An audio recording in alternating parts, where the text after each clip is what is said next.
fil la door.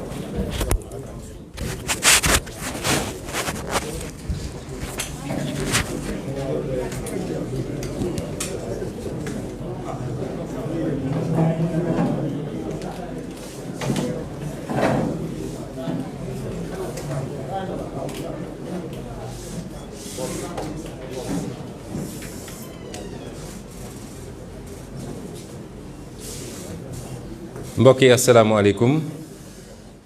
ñu ngi leen di nuyu di leen ziar ci bésu àjjuma bi di nuyu di jaajëfal suñu mbokku presse bi di nuyu bépp sénégalais boo xam ne yaa ngi ñuy suivre tey ci waxtaan bu gàtt bi nga xam ne fas yéene nañ ko am ak yéen. ñoo woote woon waxtaan wi ñu sumb ko ci diir wu gàtt nag ngir fas yéene waxtaan ak askan wi ci lu am solo ndax dañoo nekk ci jamono joo xam ne mën nañ ne li tubaab di wax tournant mooy jamono joo xam ne la fii la Sénégal ak Afrique war a jaaree siggi ba faw waaye fii it la ñu mën a jaare nooteel gi ñu noot depuis juróom-benni xarnu juróom-benni siècle tey nooteel googu wéy ci lu yàgg ba suñuy doom ak suñuy sët ak suñuy sëtaat nar ko dund ci ni mu gën a jafee sax que ñun ñii niñ koy dundee. waxtaan wi nag dañ koy tënk ci wenn mbir moo xam ne defe naa àjjuma tey jii la mat ab semaine gannaaw Macky Sall ak gouvernement am ba ñu jàllalee assemblée nationale benn dogal benn loi boo xam ne lu dangereux la ci réew mi. ñu ne woon nag nañ ci waxtaan ma biral léegi ni waxtaan wi solo si du waxtaan ci dimension technique u loi bi ndax loolu lañ ca waroon wax nañ ko keroog jàpp naa it boobu ba léegi avocat yi wax nañu professeur université yi wax nañu praticien droit yi wax nañu ci li jëm ci wàllu technique. waaye jàpp naa ni sénégalais yu bëree natt nañu mbir mi wax nañ ci kon li may waxtaan ak yéen tey mooy li nga xam ne moom la ñu baaxoo ñun ci suñu wàllu politique mooy di yee askan wi di xippiloo askan wi ba ñu xam lan moo nekk ci gannaaw lépp loo xam ne Macky Sall ak nguuram ñu ngi koy sumb loolay solo su waxtaan bi tey ba ca njëkk mooy kan moo nekk ci gannaaw loi bii nga xam ne dañ koy binduloo dañ koy woteloo ay loi waaye léeg-léeg ña koy woteloo ak ña koy defloo seen intérêt day taseeg intérêt Macky Sall. loi bi loi bu doy waar la ndax réewu àdduna bi yépp kenn amu ci loi bu ni mel Sénégal moo ko njëkk a am en tout cas man réew yu bëree yoo xam ne jànkonte nañu ak terrorisme dem naa jékki seen législation maanaam la ñu am ci ay loi ci lu jëm ci mbirum xeex terrorisme dama wax réew yi nga xam ne ñoom jànkonte nañu ak terrorisme waaye gisuma ci benn réew du Amérique du Angleterre du France du Chine du xawma kan ak kan gisuma ci benn réew boo xam ne jàllale na ci assemblée nationale am lu mel nii ci ay loi waa léegi lan moo waral réewum Sénégal nga xam ne musuñoo am problème ak terrorisme musu fee am lan moo waral ñu jékki-jékki rek Macky Sall mel ni ku xëmmiliku ne non seulement damay def benn loi ci terrorisme waaye jël li gën a garaaw ci lu ñu mus a def ci loi ci terrorisme mu jaarale ko ci assemblée nationale. dama bëgg sénégalais bu nekk laaj boppam laaj boobu parce que lu am solo la. lan moo làqu ci gannaaw loola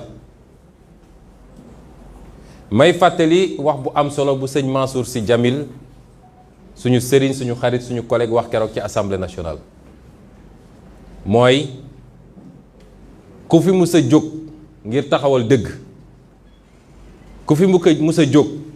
pour yee askanam ku fi mus a jóg pour libérer askanam colon bi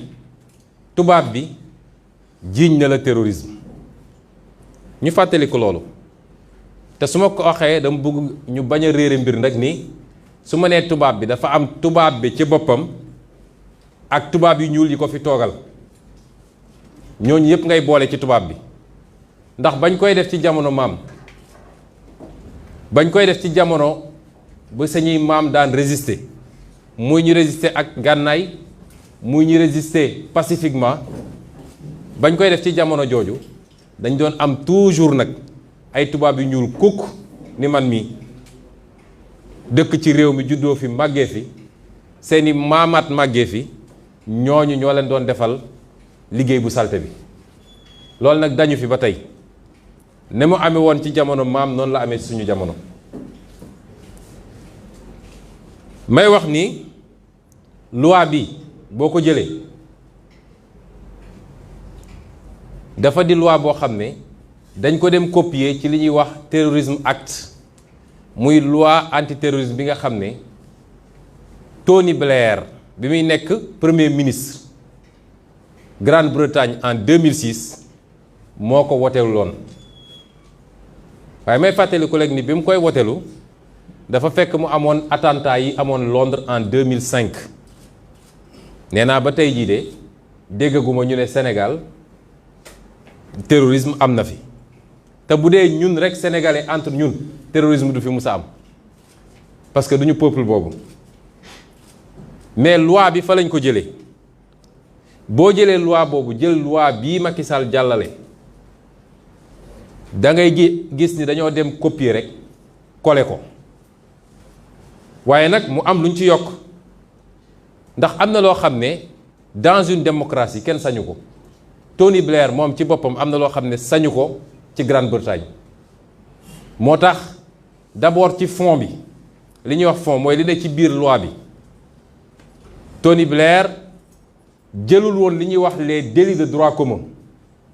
délit de droit commun mooy lépp loo xam ne masalan délit politique la mooy ku manifester wala ñu ne toj nañ fi ay affaire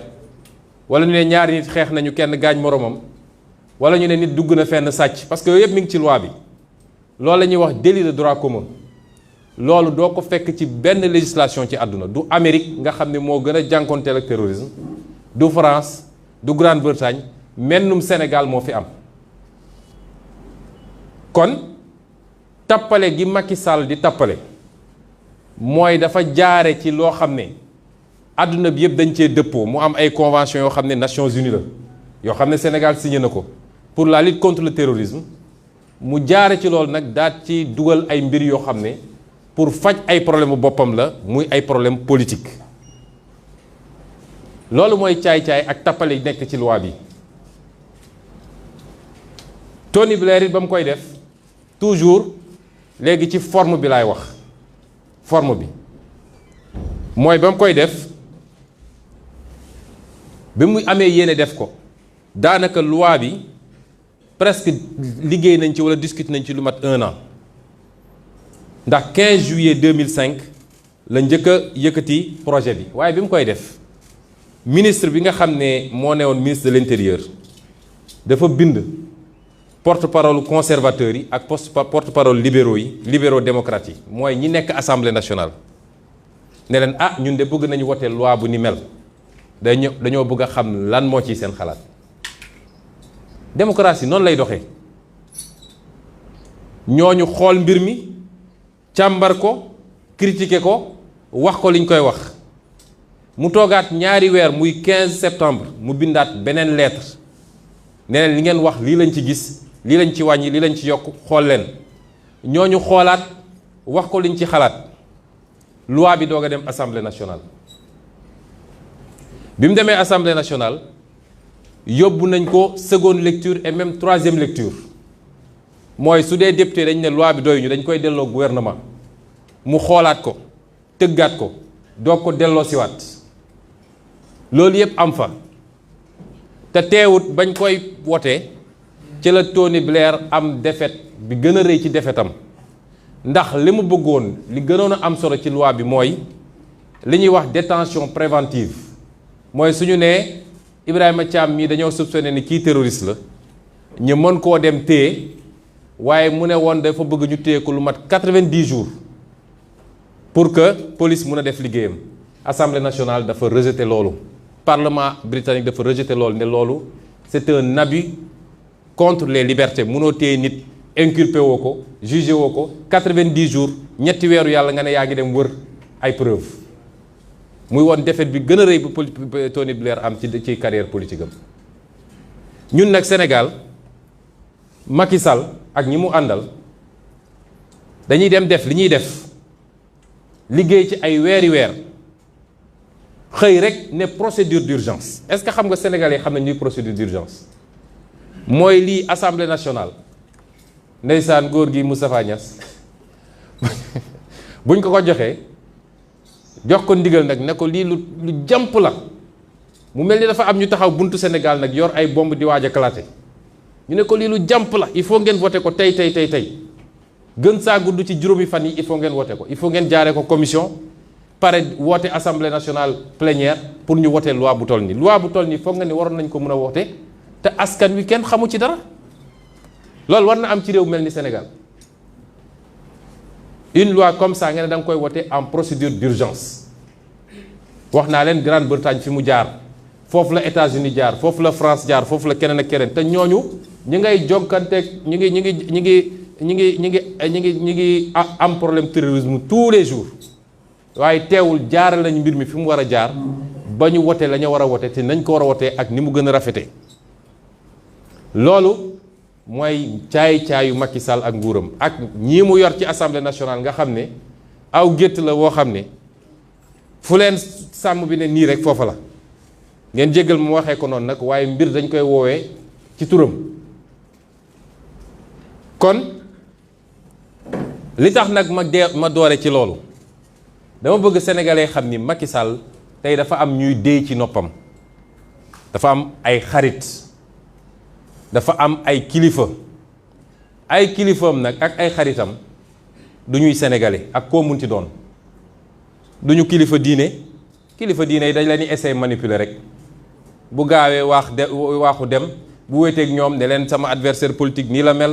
la mel moytu leen ko terroriste la dafa bañ ñii dafa def lii jëfandikoo rek waaye joxu leen lu toll ni tarfata ayen ci cër du ay conseillers sénégalais déedéet Tony Blair moom ma tudd tey bokk na ci ñi nga xam ne ñooy xalaatal Macky Sall kooku nga xam ne moo def loi bi ni mel nga xam ne ba léegi débat la ci Grande-Bretagne mooy ki nga xam ne tey moo yor noppu Macky Sall diggante 2017 ak léegi ñëw na fi gën saa gàtt ñeenti yoon novembre 2017 février 2020 mars 2021 bi te saa su ñëwee nag dina tëjoog Macky Sall lu jafe sénégalais yépp saa su ñëwee dugg leen internet léegi ngeen def visite Tony Blair au Sénégal dina tëjoog Macky Sall Tony Blair nag ñëpp xam nañ ko mu doon ci manipulation ethnique ñëpp xam nañu la mu jotoon liggéey ca Bosnie Kosovo ñëpp xam nañu la mu jotoon a liggéey ci Irak ndax guerru Irak bu amee moom bokk na ci ñu ko gën a sooke ndax moo ne woon Saddam Hussein dafa yor ay armes nucléaires kooku tey mooy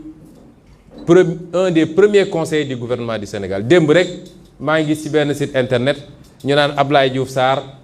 da doon def conférence call ak Tony Blair nee na ko waaw ñun dañoo am problème nu ñuy defee suñu fichier Covid kooku ne ko waaw dinaa xool Université Oxford am na benn affaire bu ñuy développé dinaa ci wax pour ñu jàppale leen si.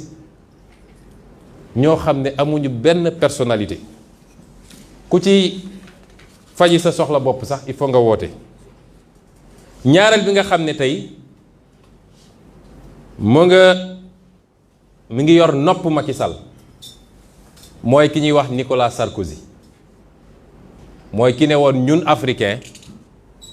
dañoo tardé ñun africain histoire daf ñoo baax gannaaw fii la ko waxee woon Ndakaaru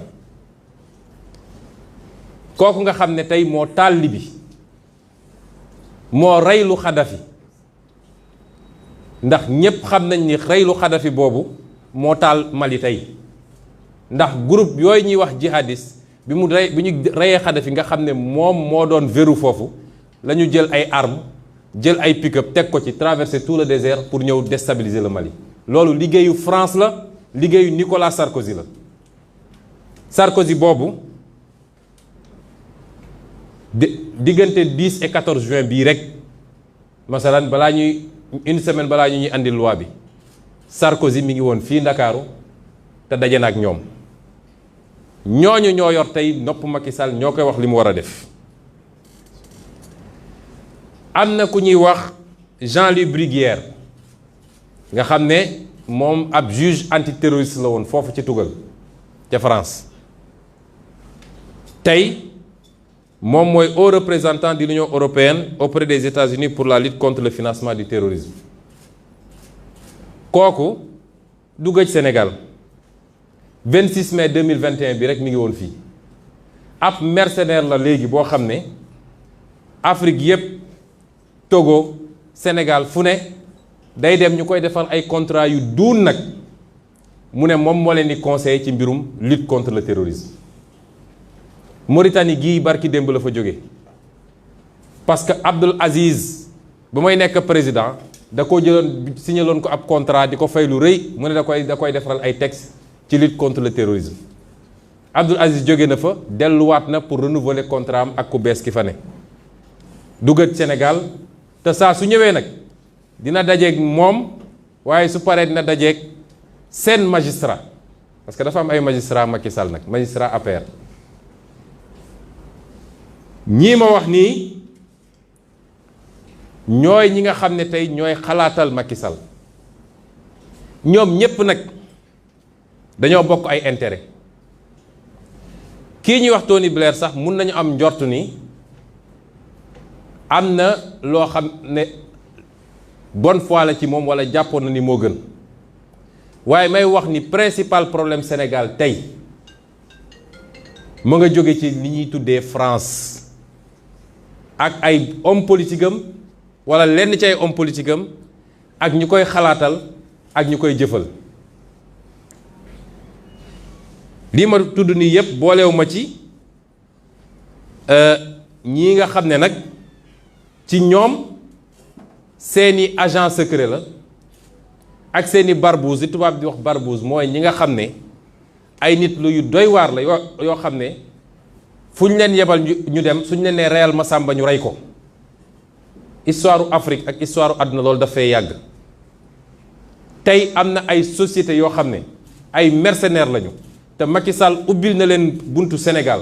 depuis bi pétrole ak gaz xeeñee Sénégal ba léegi ñu fiy ñëw saa su ne te ñoom la ñuy jëflanteel yéen journalistes yi def leen tuuti recherche rek naa leen ci jox benn am na société bu ñuy wax Covosis SA nga xam ne nee na société la boo xam ne affaire sécurité affaire nangam-nangam ki ko jiite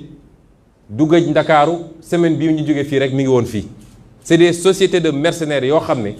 bu ñu leen yebalee tey ne leen dem leen liquider Ousmane Sonko ñu def ko te ñu ngi traité ak gouvernement Sénégal may wax nag ni ñun soxlawuñu ñii ñëpp soxlawuñu leen ñun ubbeeku nañu pour liggéey ak ñëpp waaye li ñu soxla mooy ay investissement li ñu soxla mooy ay transfert de technologie lu ñu soxla mooy luy industrialiser suñu réew waaye ay hommes politiques yoo xam ne réew yu ñu jot a jiite sax defuñu fa lu ñu leen nawee defuñu ko fa ndax Sarkozy deful luñ ko nawee fa mu jóge Blair defu ko keneen ak keneen tey ñooñu ñaari fan yu